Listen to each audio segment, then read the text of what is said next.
The hardest bit about the job is definitely breaking bad news. I dealt with a fatal accident on a fast road, and I had to go and break the news to a young mum and her 4 kids that Dad wasn't coming home that day. And I just feel really betrayed that we put ourselves out and we have to go through that on a daily basis in some small way. And we all feel really let down by the cuts and the fact that potentially I'm going to have to work for another 9-10 years now.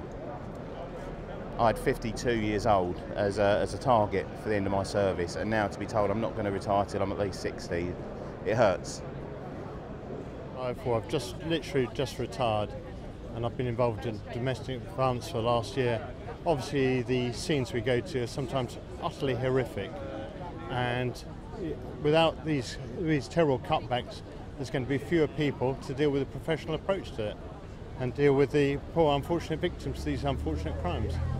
I used to go that little bit extra, stay on duty, maybe help the victim. I've dealt with loads of incidents off duty and helped people and assisted people. I think you're going to get less police officers who do that because it is going to be just an 8-hour job, just a 12-hour job. Also, who's looking after me? Why should I go that extra mile for other people when the service isn't protecting me as a person, as an individual, and as a part of an important professional police service? The most important part, in my view, is our presence. I think we need to show a presence on the street, and I think less officers gives the criminals more confidence, and that's bad for society. What's important about the job is being out there, being on patrol, being seen by people, being available on the streets, not in an office. These cuts are going to mean that we're going to be put back into the office. We're not going to be out on the streets. The only time the public can see us is when we're responding to a call, not being on patrol on a day-to-day basis. Well, for the last 20 years, the most challenging part of my career has been helping people.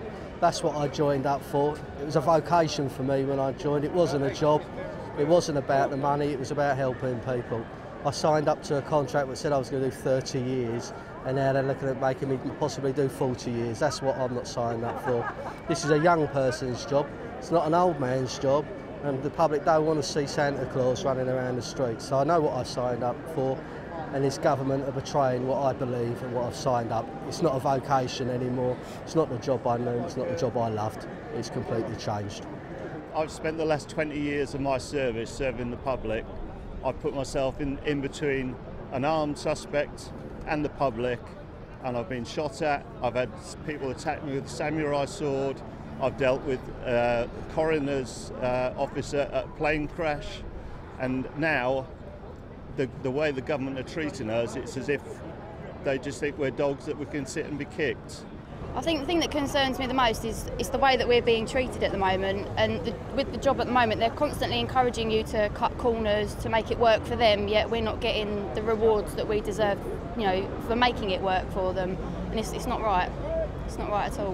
One of the things that people don't see as much of, it's not part of core policing, is dealing with vulnerable people. People with mental health issues, people who've been recently bereaved, and all these things take time to deal with. It would be easy to just rush in, say, I'm sorry your husband's died in a road accident, but the important thing is actually to spend time with the person and help them through what's probably the most difficult day of their lives. And with increasing demands on police officers and fewer police officers, we simply aren't going to be able to spend the time to help these people.